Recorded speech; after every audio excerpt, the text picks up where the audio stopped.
Welcome to day 10 of 21 days of holiday healthy coping skills. We're going to talk about giving yourself grace and writing yourself a self-compassionate letter today. Let me preface this by saying I totally overpromised when I said I was doing 21 days of holiday healthy coping skills prior to the new year because honestly, as an Astro Bae, I really should have known that with Mercury retrograde, there was going to be stuff that came up. Not just stuff, but like my own emotions, my own feelings, and this being a very difficult time of year for myself as well as a lot of you too. So my new intention is to continue to do 21 days of holiday healthy coping, but to extend it into the new year. Mercury retrograde ends on January 1st, and then the shadow period will still be with us for a little bit longer. And yeah, but I'm giving myself grace. And so that's what we're talking about today for today's healthy coping skill. We can be very hard on ourselves. We've talked about this before. We will continue talking about self-compassion within the new year, so make sure you stay tuned. We touched on mindfulness, but we did not talk about kindness and common humanity as part of self-compassion. That'll be coming. Make sure that you're following me to get more insight into self-compassion and how that can help you in your daily life. One thing that's been on my heart from Spirit and that has come into my mind's eye is that although we can seem more compassionate to others than to ourselves, we still have a barrier to our ability to be compassionate to others in the world when we're not able to be compassionate to ourselves. When people don't have something that you have either innately or were born into this world with, it's very hard for them to have compassion towards you because they might be still focusing on the lack that they had around that subject. And so their perspective might be something along the lines of, well, you should be glad that you at least had this, right? Instead of focusing on the potential pain that comes from losing that thing that you initially had in the first place. All that to say, I know very well that it can be very hard for us to have compassion for ourselves around things we think we should be doing better, things we think we should have moved on from, getting over or grieving things that are no longer with us or can't be with us. And sometimes we just need to step outside of ourselves to be able to give ourselves that compassion. Sometimes we're too rooted in our own stories about how we're just lazy and can't get the energy to move forward. And yet, if we just separate ourselves from the situation, we could actually be very loving and compassionate because we see that there is pain there. We see that the situation that is happening would be difficult to manage through. While we are often able to be more compassionate with our loved ones or friends more so than we are with ourselves, I think it's important to still identify when not having compassion for ourselves can really hinder our compassion for anyone and everything else in our lives. And at the same time, our compassion for others can help us be more compassionate with ourselves. So it's kind of like a chicken before the egg kind of thing. We are going to be talking about writing yourself a self-compassion letter today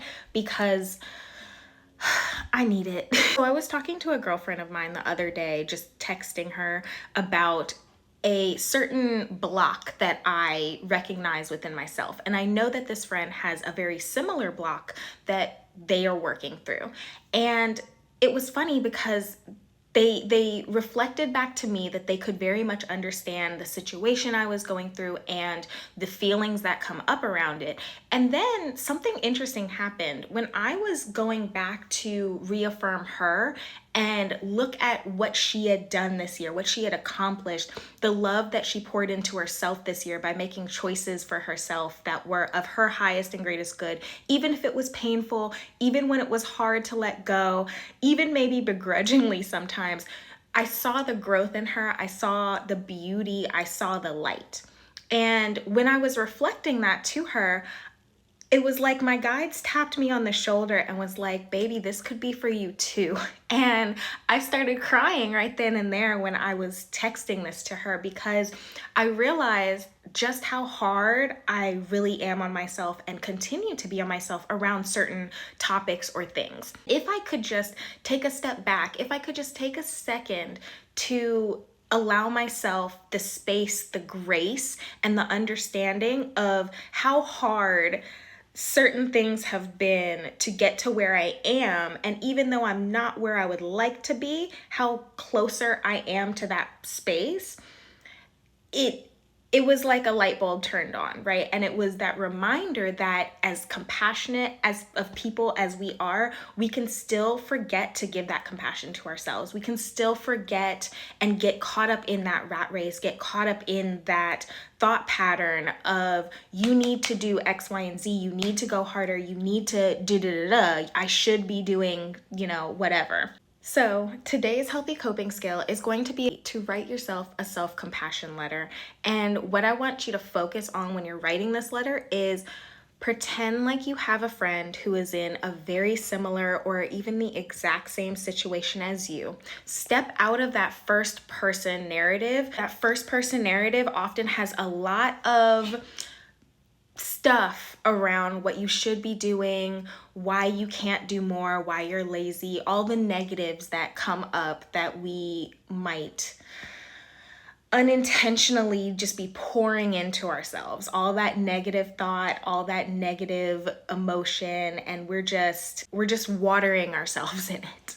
So step out of that first person and be able to look at the situation as you would if your friend was coming to you and you wanted to give them loving, compassionate advice, or just even to say like, hey, I do see the work you've been doing. I see you. It's hard. Yes, it's hard. And it's okay to take breaks. It's whatever it is, whatever you need to tell your best friend, the friend that you want to continue having in your life. Because a lot of us talk to ourselves as if we're that best friend that would stick around no matter what, when in actuality, if our friend talked to us like that, we would be like, wow, you're a terrible person. You're no longer welcome here. Whatever it is that you might be feeling down about, just sad about, maybe behind about, especially as we're coming up on this last week of the year where everyone is doing their highlight reels and you're seeing others, and we have that tendency to compare ourselves to others. I really want you to focus on going into that space of compassion, that space of having actual real kindness for yourself. What does it look like to be kind? What does it look like to understand that we are not alone in this sadness, in this despair, in this heaviness that we might be feeling around the holiday season? Can we give ourselves grace? Can we give others grace if they can't show up for us or won't show up for us in the way that we truly desire? And once again, how can you show up for yourself in the way that truly matters? Because a lot of us might withhold certain things that can actually help us feel better. And it's really time to start pouring into ourselves love, positivity, joy, instead of the harsh, critical nature that we might be accustomed to. I did a whole lot of talking in this video because just honestly I needed to, but I hope that this helps somebody. I hope it gets you to think a little bit about how you're talking about yourself. If no one's told you today, I'm proud of the strides you've made this year. I'm sending you lots of love this holiday season, which I know is heavy for many of us, and just remember to be kind to yourself, to be loving, and give yourself a break, give yourself grace. Make sure you're sticking around for the rest of the 21 days of healthy holiday coping skills. Bye.